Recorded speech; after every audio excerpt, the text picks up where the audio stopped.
Alright, today I'm going to show you how to change the battery of the Wahl MicroGroomsMan lithium ear and nose hair trimmer is what I use it for.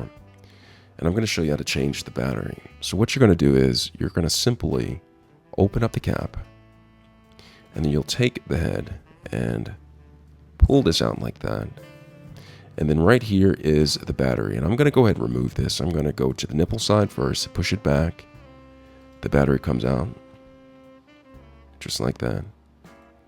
And when I'm ready to put the new battery in, I just look at the battery, look at the nipple side, look at the flat side, look inside. It has a negative for the flat side, and it has a positive for the nipple side. So what I'm going to do is I'm going to take the flat side, slide it back on the spring-like mount, and press down on the nipple side until it pops back into place. And then I'm going to slide this back inside of the chute.